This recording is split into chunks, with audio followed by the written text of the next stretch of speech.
So I want to introduce Margaret Boy. I met Margaret a few years back. I found her from some other coaching site and I saw some amazing client reviews about her amazing work as a career accelerator, career coach. Margaret is part of our Kadima cadre of coaches and is also a career counseling voice on LinkedIn. She's based in the UK, and I'll hand it off to Margaret to share a little bit more about her. Thank you so much for the introduction. I'm really happy to be here. I'm Margaret Bui. I have worked in talent acquisition for 19 years right now, recruiting for technology companies of different sizes, startups, scale-ups, and large tech organizations. I've recruited very internationally in Europe, Latin America, USA, and also as an interview coach since 2006. I've worked with over 1,000 job seekers one-to-one to help them get the jobs and promotions they really wanted, and very happy and proud to be part of Kadima careers as well. And really excited about the topic today. A lot of people are interviewing right now. It's a really challenging market. Happy to give some advice. Awesome, Margaret. Now I think the first slide. So as we dig into this, want to give people a little bit of overview of what the interviewing experience looks like. Many of you have gone through this. I've gone through probably 2,000 interviews myself on both sides of the equation, being interviewed and as an interviewer. And this is how 90% of interviews break down. The first stage is the recruiter screen. And that typically lasts 30 minutes, where they are looking for knockout factors, why you should not advance on to the next round of the interview with the hiring manager.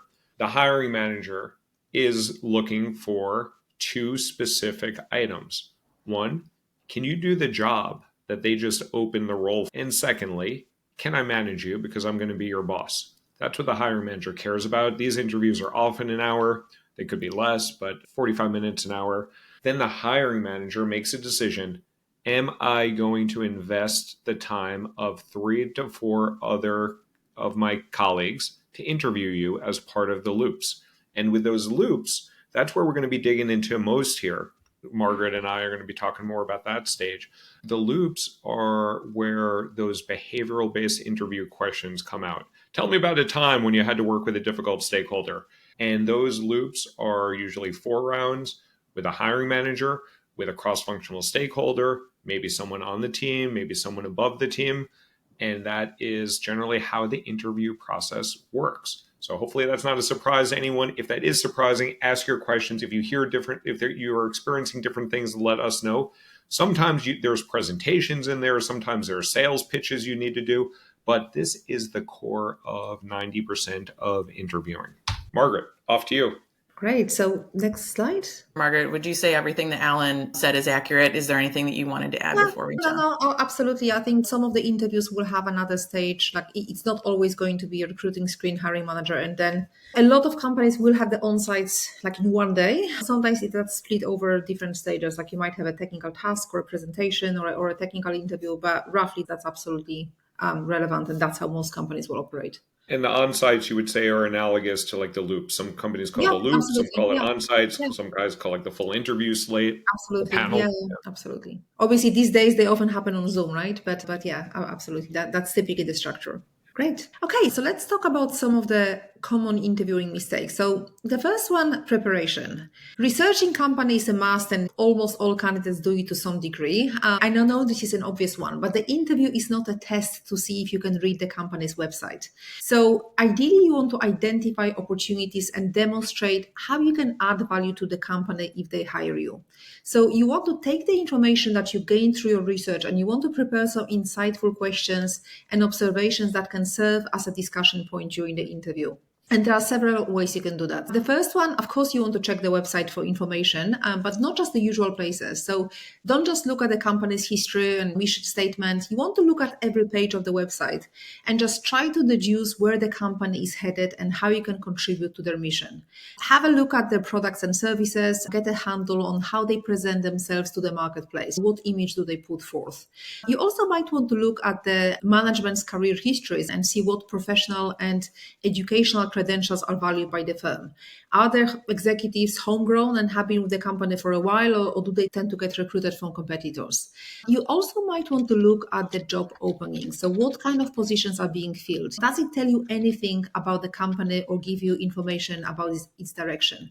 So for example, if you notice that the company seems to be expanding its sales force and you are interviewing for a training role, you could then indicate that you've observed that many salespeople need to be hired and ask how the company expects the training team to contribute to the onboarding. So you see, that's slightly more specific research than just looking at the company website.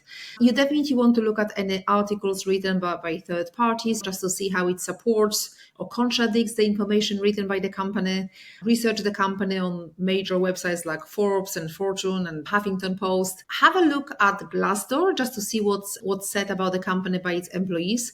And if you find negative points, are these the things that you can live with, or would you thrive in that kind of environment? So one person's boring job could be another person's stable employer. You also need to take the information in its context that every company has unhappy employees, and these might be the ones who take the time to write negative reviews. Review financial information of the company. Follow them also on social media pages. What are they talking about? What are they tweeting and posting? Are there any themes that you observe, and can you apply any of your previous experiences to some of these topics being discussed on social media channels? So you really also want to have a strong handle of the firm's position in the marketplace and how it ranks in comparison to its competitors. Depending on what position you're applying for, but if it's a really senior leadership role, it's not enough to know who the company's competitors are. You want to take it further to understand how the company is viewed in the marketplace and how its customers rate it. And if this information is not available publicly, do your own research, speak to contacts in the industry, gather the impressions and observations, and ask for suggestions. Ideally, you also want to research the interviewer. So just look at them on LinkedIn and Google. Are there any possible conversation points or common interests? Maybe you went to the same conference recently. Maybe you went to the same university. Yeah, maybe you work for the same or a similar competitor organization. So researching the company, the position, the interviewer, and the position as well. So you really want to understand the position for which you're applying for, and you want to prepare examples of how you've performed each aspect listed on a job description. And you want to be able to provide examples of how you successfully perform the responsibilities listed. Write down these points as a preparation for the interview. I would actually suggest making some notes on paper, because that will rather than just thinking about them, because that will help you organize your thoughts. And you want to also practice that as well. So that's in terms of the research.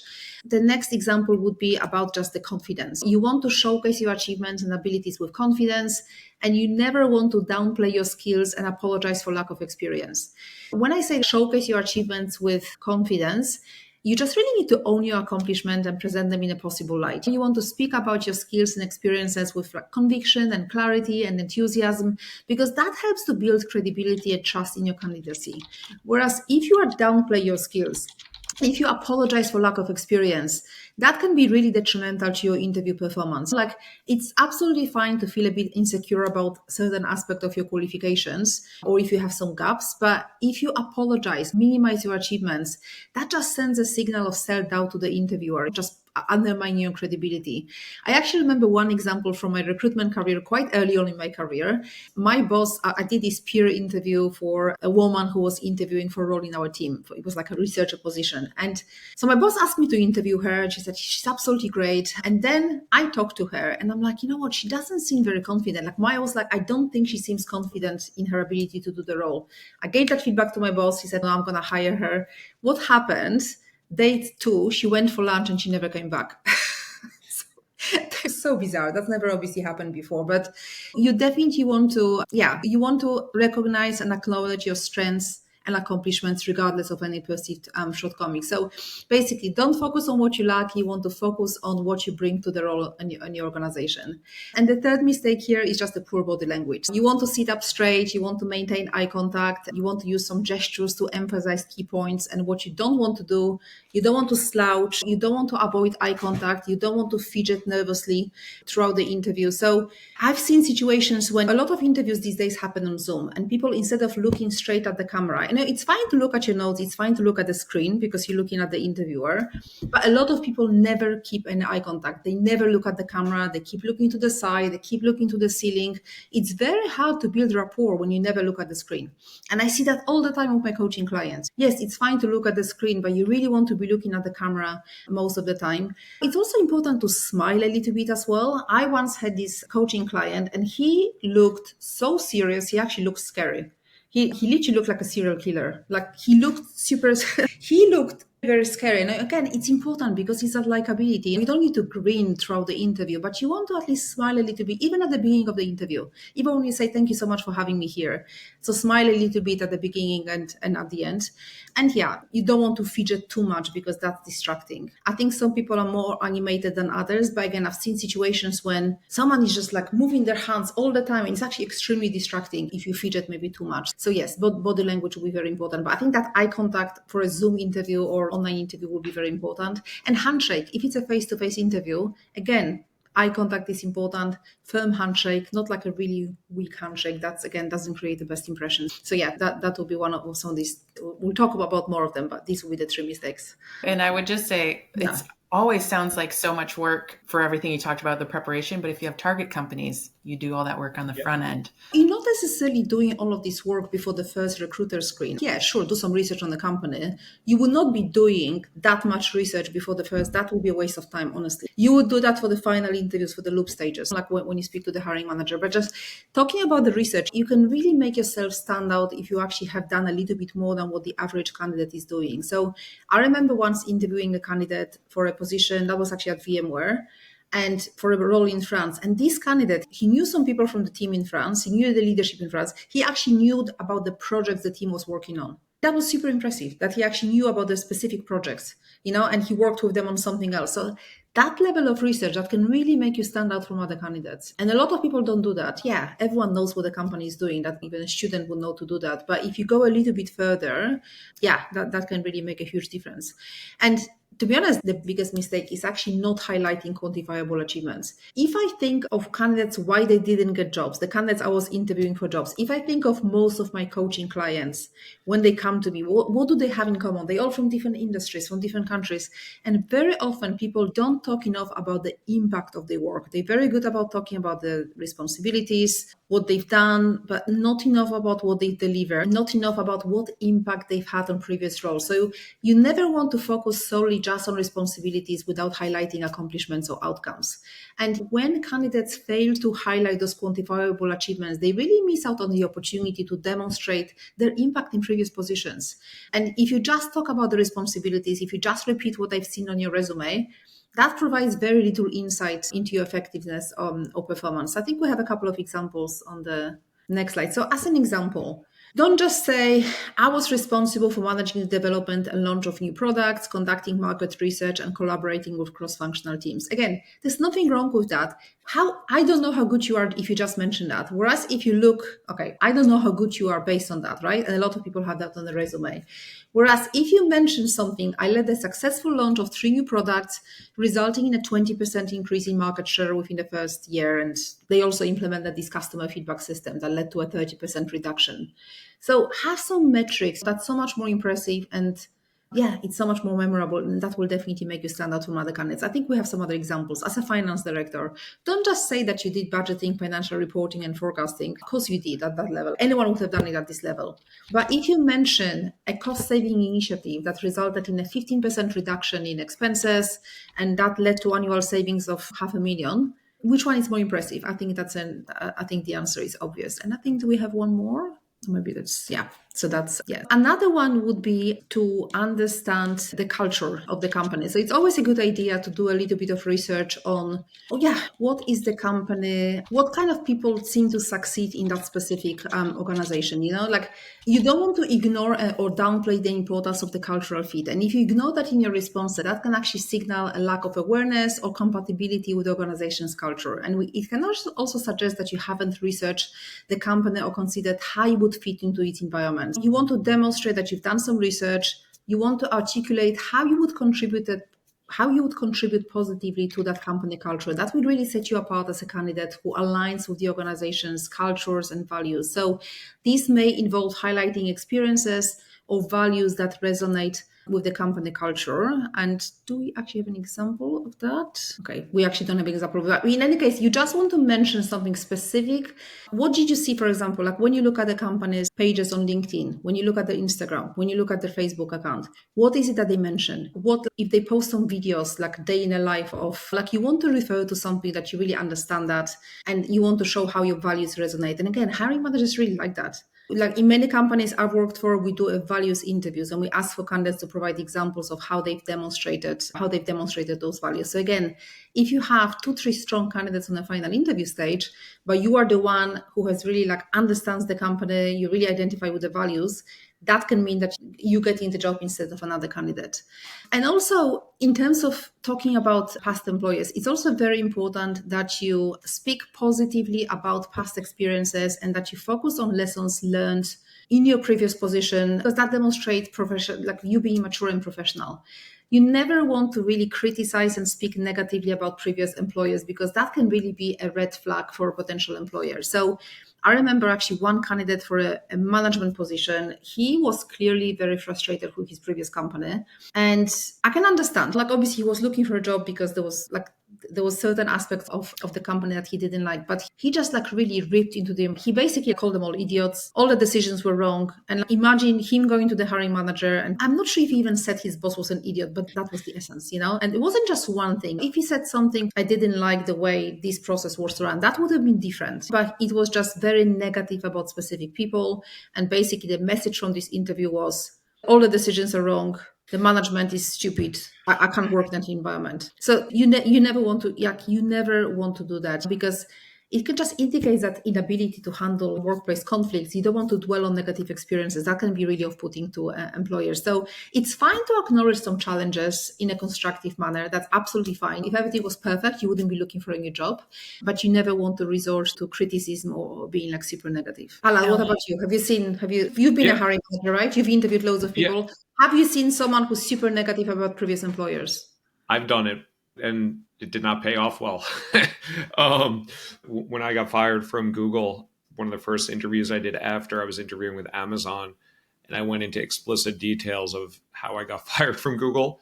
And it was a pretty crazy story that I've shared with some people. I'm not going to go into now because it's just too long of a story. And after I relayed that story to her name was Corinne, his response was, "Why the hell are you telling me that?" I was like, "That's a good question." I came home and told my wife that story, and my wife was like, "Why the hell did you tell her that?" And that was the last round of that interview at that time. So be careful what you share. Although actually I'm still friends with the woman. She was actually on this Steer Your Career podcast, and she actually appreciated my honesty there, but they rejected me because I was too low of a level for what the role they were hiring for. Yeah. But they never gave me that feedback. So in my mind, I was like, I'm a dumbass. But regardless, I never shared that story again during an interview. Yeah, so that's the whole thing. Has it happened to you that you've interviewed someone and they were really negative about previous employer? Yeah, totally. As a hiring manager, as a person, I'm a big person who thinks about the ownership mindset instead of the victim mindset. Yeah. And everyone deals with assholes. Everyone deals with difficult bosses, difficult environments.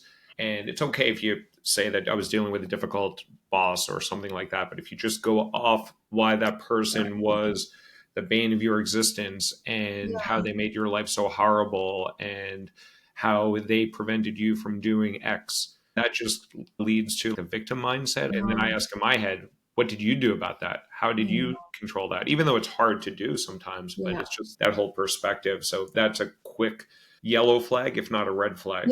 Yeah. Depends what you say. It could be a yellow flag, it could be a red flag. Yeah. And also another mistake is overlooking soft skills. So if you just talk about technical skills without emphasizing the importance of soft skills, that can give impression that you are maybe like one-dimensional or that you lack the interpersonal qualities necessary for effective collaboration and leadership. And I've also been I've done a lot of technical recruitment in the last few years. And again, there were so many instances when someone was really strong technically, but unfortunately, they were not very good at, during the interviews, they didn't seem to be very good at collaborating, influencing, dealing with conflicts. So it's just so important that you highlight your soft skills and that you provide some examples of how you've contributed to how these soft skills have contributed to your success. Soft skills such as communication, teamwork, and adaptability are often just as important as technical skills in many positions. So here are just some examples of how you can show that you have strong communication skills as an engineering manager, for example. And of course, you want to tailor these examples to every single position. So yeah, in my role as an engineering manager, I facilitated regular stand-up meetings and one-to-one sessions with team members to ensure effective communication and alignment. And they mentioned open door policy and encouraging feedback. So of course, you would go into more detail during the interview, but that's just one example. Or here, teamwork. So product management director, and you mentioned how you've led team through the development and launch of new software application and how you foster that collaborative environment. You obviously want to have specific star examples, situation, task, action, result for these different scenarios. But yes, it's definitely not enough just to have these strong technical skills. I've just seen so many examples when someone didn't get the interview because of a lack of soft skills, because they didn't demonstrate them and they were really strong technically. And I think I've once seen a situation when someone was actually the strongest technically. It was some senior engineering position, senior individual contributor position. Someone was very strong technically. They had a strong yes on 2 technical interviews, and sadly they failed that behavioral interview when we asked them for examples of collaboration, influencing. So that's also very important to remember to emphasize in interviews. Can I add something there quickly? You mentioned influence and you mentioned the soft skills. I don't get any I don't get any kickback for this, but this book, Influence by Robert Cialdini, if you have not heard about this, I've read that. Amazing. Yeah. The 7 different factors, and they're all soft skills of how you can influence people. And the interview, they are measuring you on technical skills, as Margaret is alluding to, but a lot of it is subjective. And that's where your role as an interviewee is to use those skills and those capabilities to influence the outcome in your favor. That book is amazing. That's one of the books everyone should read, in my opinion. It has a lot of really good examples. So yeah, great book recommendation. And just the last, I think it's one of the last mistakes here.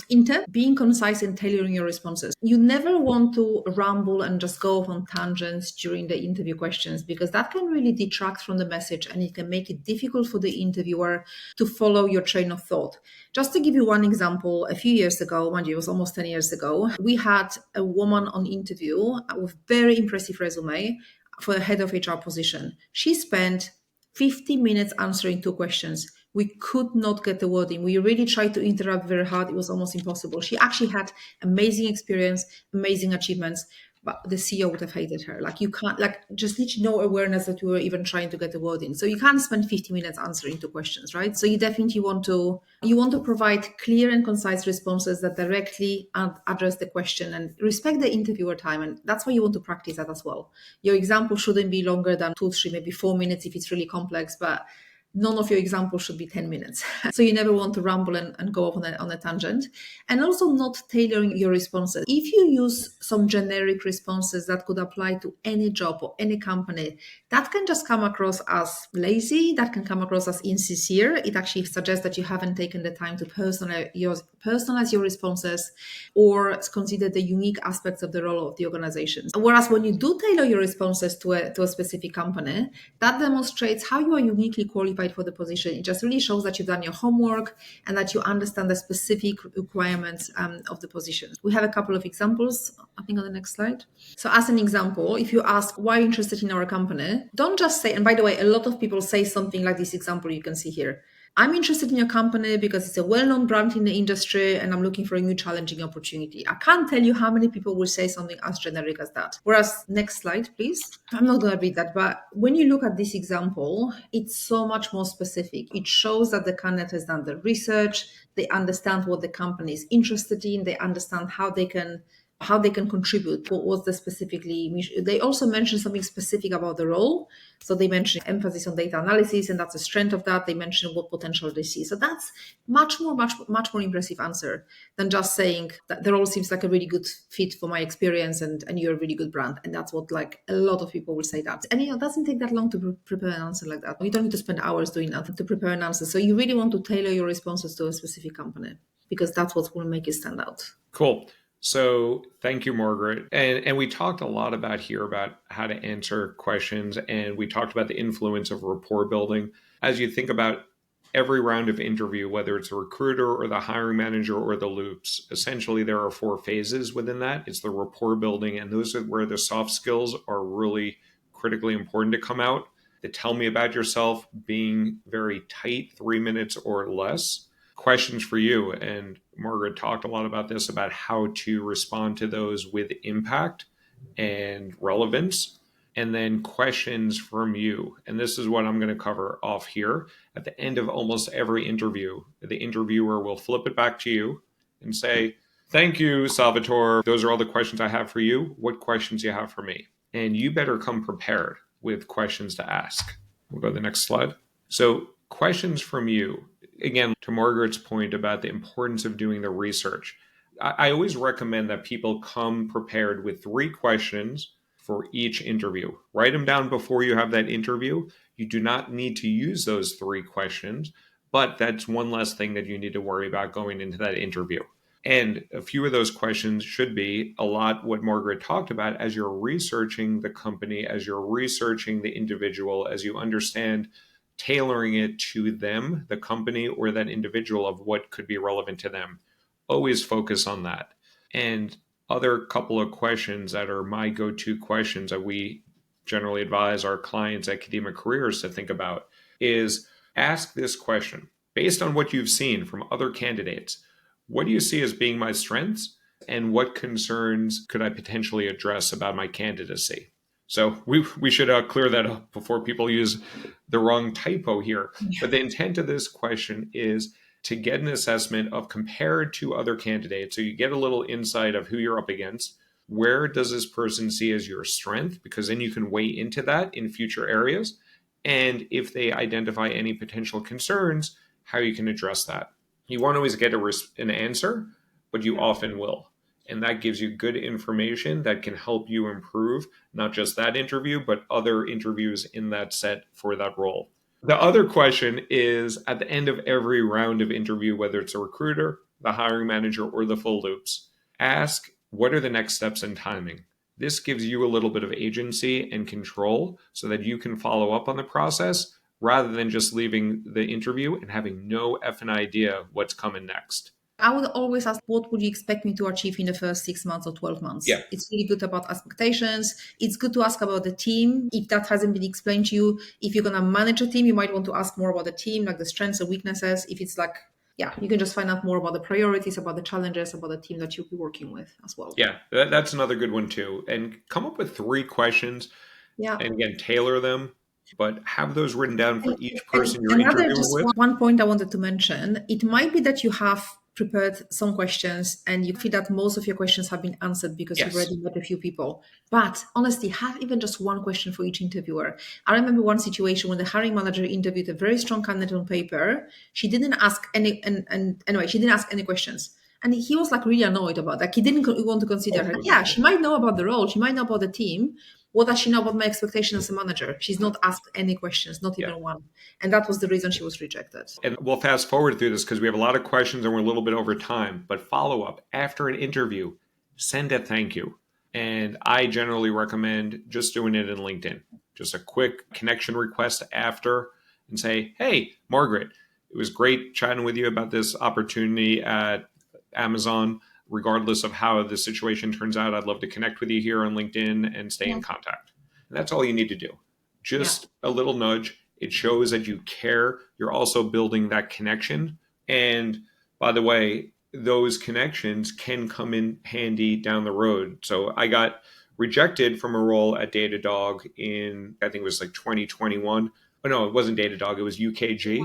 I sent a thank you note to the hiring manager. He never replied, but 17 months later, like I was doing a test on LinkedIn, I put the open to work banner on and he saw that and he reached out to me and said, hey, I'm now at Datadog and we're hiring a role that could be a good fit for you. Are you interested?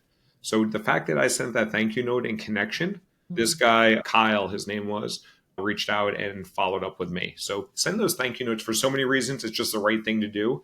And it could lead to other opportunities down the road. Anything to add, Margaret?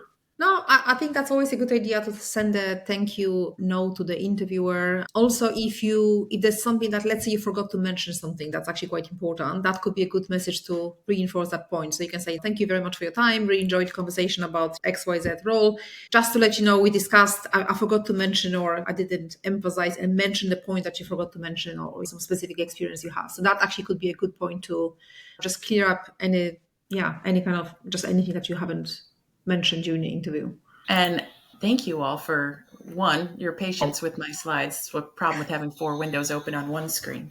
But amazing amount of content here today. I know that we've been on for a little bit, but I really hope this was valuable to everyone. Speaking of feedback, we would love yours so much that we are incentivizing it. You can either use the QR code here, or Alexis is going to be dropping the link in the chat for it. But if you include, optionally, your email in the feedback form, it should take you less than a minute to fill out, you will be entering a raffle for one of our mini courses.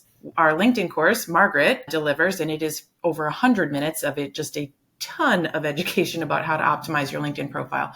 And we will be announcing that winner. We'll be contacting them on Friday. If anyone's watching the replay, you can still get in. So there's that. We're taking the week off next week because we have a Kadima event if anyone wants to join. But our next Always Be Looking will be with Bonnie Davis. We'll be talking about overcoming common leadership challenges that might be holding you back. You can check out our events and media page on our site, or use the QR code to go register for those. We hope to see you there. And Alan, go for it. Okay, with that, we got questions, and we got lots of good questions here. I will go through the list that we've been compiling. Margaret, I'll ask this one to you.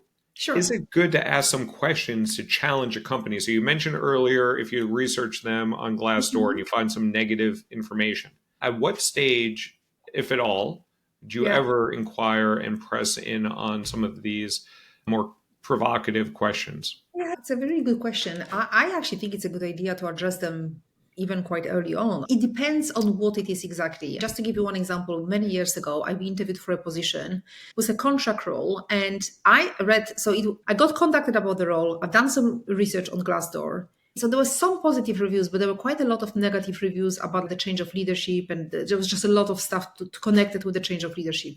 I've asked the question during the first interview because if I was going to take that role, I'll be a recruiter. Other candidates will be going to Glassdoor as well. How will I answer those questions? Because I don't remember the specifics, but it was like a lot of negative stuff. So they actually answered it really well. They explained, so that actually gave me some more confidence. So depending on what the question is, you might even ask that in the first interview. I think it just depends on what that is specifically. But that was a big concern of mine, and I actually thought if they couldn't answer my question, I think that I would not have wanted to go to the next stage. Whereas they did answer the question, they've explained the changes they've made. They just explained it really well, which gave me some confidence. So I personally would address it pretty soon, but it just depends on what it is. What do you think, Alan? My perspective is don't address it until you have the offer. Then you can ask all the hard questions you want. Yeah, depends how much you want the role as well. Yeah, so you have to weigh how much you want the role, what your background is, what your current situation is. Exactly. And do you want, my general approach is take every interview as far as you can, because A, you get practice. B, you wind up meeting more people within the organization. C, some of those concerns, like maybe you're concerned that the role is too low or the scope is not big enough for you. You can impress them throughout that process, and they may even reconsider or mention to you throughout that process that they might be interviewing for another role that might be a better fit for you. Yeah. So I like to stay alive as long as possible. Yeah, no, I think it just depends. I guess I just didn't want this role that much anyway. That's why I was doing it. And also, that's actually a very good point. I have seen situations when we hired someone at the most senior level because they like the candidate so much. Yeah. So that can happen. Cool. So Salvatore asks a question. I'll answer this first, Margaret, because I have a pretty strong opinion on this, but then I would love any different perspective. When is the right time and stage to answer the question on salary expectations? So I have very clear instructions for this. Do not reveal compensation until you get the offer, and deflect, defer, and decline to talk about it until you get the offer.